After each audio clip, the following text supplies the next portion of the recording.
This is one of those devices where after you start using one, there's no going back to the days without it. It's a console, which in essence is an extension of the software you're using, but it transforms your productivity in one of two ways. It either makes a function more accessible by presenting it as a simple button press, or it makes adjustments more intuitive and precise by mapping them onto its physical dials. This neat little device is called the Loupedeck Live, and there's also a simpler, even more affordable option called the Live S. Now, this does the same things, but has less dials and buttons available. It's really a beautiful thing to have on your desk, and by default, what gets presented on it adapts automatically to whatever application you have active.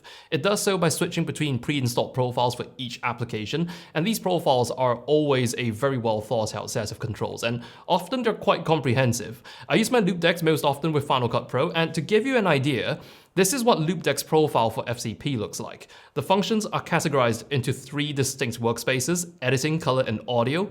Within each of these, you've got multiple pages of controls relevant to that particular workflow. These profiles are, of course, fully customizable, so you can absolutely make it suit the way you work. But the degree of customization is huge. You can choose from a list of just about every action imaginable to be mapped onto a button or a dial, and you can color code your buttons or even upload custom graphics as icons.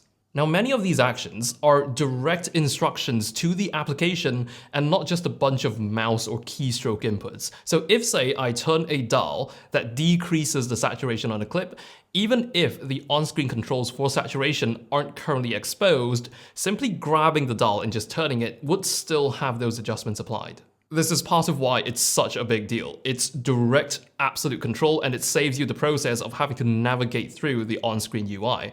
What I find to be quite genius, though, is if there's this value I want to manipulate, but there's no native action for it in the Loupedeck profile. An example for this would be the Film Converts plugin I use in FCP. I want to move these sliders, but they're not natively supported as an action. What I still can do is assign a system-level action, like a horizontal mouse drag, to one of the Loupedeck's dials, and as long as I have my cursor over the slider I wish to manipulate, turning the dial would essentially give me the same result. And if the Loupedeck does not have a pre-installed profile for the app you're currently using, chances are you might find one for it to download from the Loupedeck Marketplace. It's called Marketplace, but most of these profiles are free to download. And again, you have full control over how you want to tailor these profiles to yourself. It's possible to go all power user on it and have multiple workspaces and pages within that profile, or understandably, that can be a little overwhelming at first. That's why it might possibly work better for some to treat it as a constant finite set of controls and have everything in exactly the same place every single time. I'd love to now share with you a few ways I use my Loupedeck for editing, and these will be the specific use cases which make me feel that I can't really go back to editing without a Loupedeck anymore. The profile I'll be using is the Final Cut Pro via Command Post plugin because that offers the best degree of control over FCP. There's a bit of setup involved, but it's definitely worth the trouble. First use case is doing a pixel perfect crop in Final Cut. Say I want to crop the edge of this clip so it lines up perfectly with this guide. Clicking and dragging the crop slider will get you roughly where you need to be, but when you really want to fine-tune that edge, I'd say it's near impossible to do by hand. That's when the Loupedeck Live dials really save the day. Each notch of rotation on the dial shifts the edge by 1 pixel, so really much easier to control. Some of you might find this next one relatable. When you want to make a very small rotation transform to a clip, it is painfully difficult. If you click and drag it, then it flies all over the place. So if I need to rotate a clip by a fraction of a degree, I usually just resort to manually typing in the new value in 0.1 degree increments, and I keep typing until I nail it. The Loupedeck profile has a dial that rotates the clip in 1 degree increments, but it's also possible to customize it so the rotation is only in 0.1 degrees. It has now become one of my most frequently used dials because for straightening ever so slightly slanted clips, this is the definitive way to go about it. By the way, you can also press a dial in to trigger another function. By default, for adjustment dials like rotation, it resets the rotation back to 0.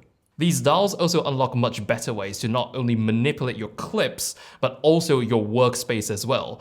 Ever since using the Loupedeck Live, I've gotten into the luxury of changing my timeline view on the fly, because with a few dials, it lets you directly alter the overall zoom of the timeline, the height of it, as well as the ratio of the audio waveforms. What I'd previously do is I would always have to reach my cursor into this control panel over here and set them to something I'm comfortable with for now, then change it again when I say come back and do a pass for audio.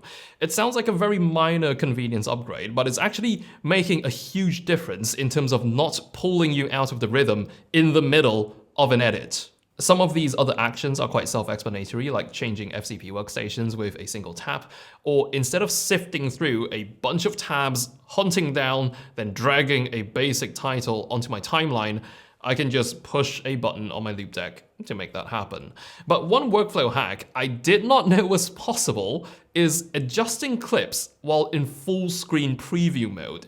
When you apply transforms or even color adjustments to a clip while it's being previewed in full screen, it doesn't bounce you out. It's actually a super neat way to, say, really fine-tune the position of something or tweak your color with a full screen preview. It also registers perfectly fine when you turn multiple dials at the same time. Not gonna lie, it kind of feels like an Etch-a-Sketch when you do this. And this last one's a bit more ceremonial than functional, but I like to assign the export button to a physical button and of course make it glow red. So every time I'm finished with an edit, I can deliver by mashing down on a physical tactile button to render. And all this I'm covering today is just in the context of video editing in Final Cut. In other creative apps, this will have unique ways to transform those as well. It's one of those things I told myself at first, I don't need this, because for years I've been working perfectly fine with just a mouse and a keyboard. Until you use it, then you realize there's a better, faster way to go about things. Best part is, both the Loupedeck Live and Live S are actually priced very affordably. The Live S is less than $200, and honestly, as a hardware control surface, this pricing's a steal for what the creative industry is used to being charged for this sort of functionality. I have links below if you want to check these out, and I'll be seeing you around.